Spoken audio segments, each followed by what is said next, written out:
Hi అండి, welcome to మన ఇంటి వంటలు. ఒక పెద్ద సైజు బంగాళదుంపతో పొటాటో రోల్ చిప్స్ చాలా క్రిస్పీగా సింపుల్గా తయారు చేసుకునే విధానం. ముందుగా పెద్ద సైజు బంగాళదుంప తీసుకోవాలి. ఈ బంగాళదుంపకి అసలు తొక్క లేకుండా నీట్గా తీసుకోవాలి. బంగాళదుంప అనేది ఎంత పెద్ద సైజు తీసుకుంటే అంత బాగా చిప్స్ వస్తాయి. అసలు తొక్క లేకుండా తీసేసానండి. ఈ విధంగా నేను చిప్స్ కట్టర్ తీసుకున్నాను. దీంతో ఇప్పుడు చిప్స్ బాగా సన్నగా కట్ చేసుకోవాలి. ఈ విధంగా బంగాళదుంపని గుండ్రంగా కట్ చేసుకొని పక్కన పెట్టుకోవాలి. వీటిని వాటర్లో వేసి కడిగేసుకోవాలండి. కడిగేసిన తర్వాత మళ్ళీ నేను పక్కన పెట్టి మళ్ళీ ఇంకోసారి వాటర్ తీసుకొని మళ్ళీ కడుగుతున్నాను. ఈ విధంగా 2 సార్లు వాటర్ వేసి కడిగి పక్కన పెట్టుకోవాలి. ఇలా కడగడం వలన తొందరగా నలుపెక్కవు.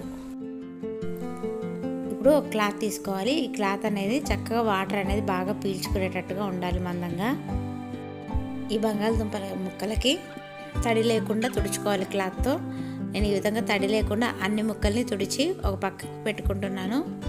తడి లేకుండా పక్కన పెట్టుకున్న బంగాళదుంపలు అలాగే టూత్ పిక్స్ కూడా తీసుకోవాలి. ఒక 2 టేబుల్ స్పూన్ల వరకు మైదా పిండి తీసుకోవాలి. సరిపోకపోతే ఇంకొద్దిగా ఎక్కువగా తీసుకోవచ్చు.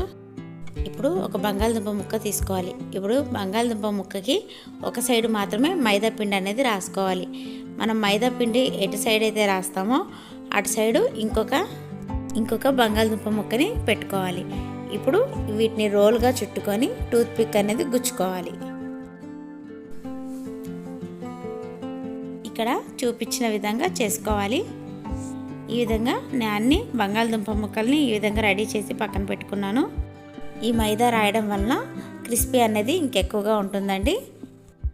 అలాగే తడి కూడా పీల్చేస్తుంది. ఈ విధంగా అన్ని బంగాళదుంపల్ని రోల్గా చుట్టేశాను. ఇప్పుడు స్టవ్ వెలిగించుకొని ఒక కడాయి పెట్టుకున్నానండి.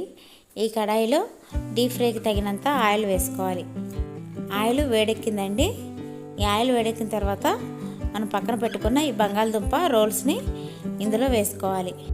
ఈ రోల్స్ని హై ఫ్లేమ్లోనే వేయించుకోవాలి.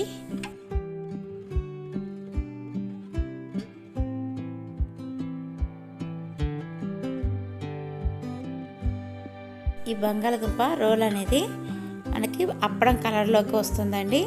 ఇక్కడ చూపించిన విధంగా ఇప్పుడు మీడియం ఫ్లేమ్లో పెట్టుకొని ఫ్రై చేసుకోవాలి.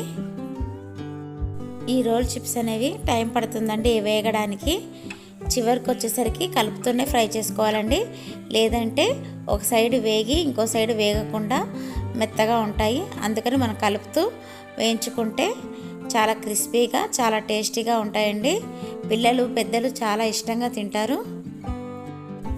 ఇక్కడ చిప్స్ అనేవి స్టార్టింగ్లో కలపకపోయినా పర్వాలేదు, కానీ మనం కొద్దిగా వేగిన తర్వాత కలుపుతూ ఫ్రై చేసుకోవాలి. అప్పుడే మనకి అన్ని వైపులా బాగా వేగిపోతాయి. ఈ చిప్స్ అనేవి మంచి రంగులోకి వచ్చేంత వరకు ఫ్రై చేసుకోవాలి. ఇక్కడ వేగిపోయాయండి. ఇప్పుడు నేను ఈ చిప్స్ అన్నిటిని పక్కన పెట్టేసుకుంటున్నాను. ఈ విధంగా అన్ని చిప్స్ని వేయించుకొని పక్కన పెట్టుకున్నాను. బంగాళదుంప రోల్స్ చిప్స్ పైన మ్యాగీ మసాలా వేస్తున్నానండి. ఒకవేళ మ్యాగీ మసాలా అనేది అందుబాటులో లేకపోతే ఉప్పు కారమైనా చక్కగా జల్లుకొని తినేయచ్చండి. క్రిస్పీగా ఆలు రోల్ చిప్స్ రెడీ అయిపోయండి. ఈ వీడియో మీకు నచ్చినట్లయితే లైక్ చేయండి, షేర్ చేయండి, సబ్స్క్రైబ్ చేసుకోండి. మీరు ఒక లైక్ చేయడం ద్వారా మరిన్ని వీడియోలతో మీ ముందుకు వస్తాను.